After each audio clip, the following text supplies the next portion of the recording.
waxaa buuxsamaya oo ay bariye ka dhiman tahay sanadkii koobaad ee madaxweyne xasan sheekh maxamuud xafiiska ugu sarreeya ee Soomaaliya uu joogay magaciigu waa Maxamed Cabdi Xaraare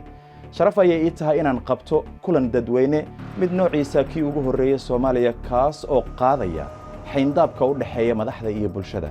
sanad kadib maxaa dawladda u hagaagay maxay si higsanaysaa sanadaha soo socda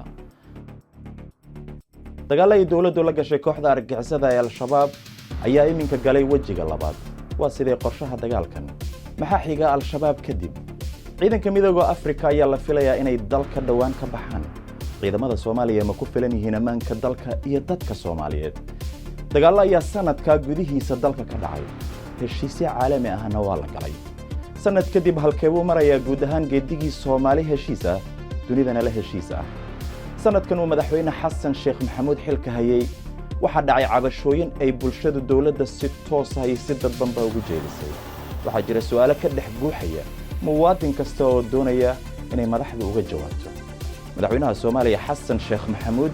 ayaa kulanka soo dhex fariisan doona shacabka uu hogaamiyaha u yahay si uu uga jawaabo su'aalaha ay qabaan isla markaana uu dhageysto cabashooyinkooda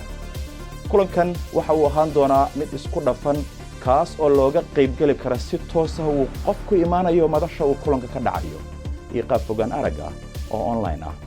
si aad haddaba uga qayb gasho kulanka fadlan iska diiwaan gali somalitm.com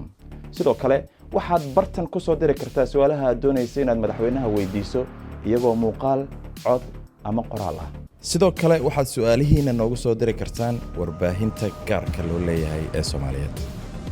kulanka waxa uu Muqdisho ka qabsoomaya 1 May sanadkan 2023 ka qaybgal wanaagsan wax weydii madaxweynaha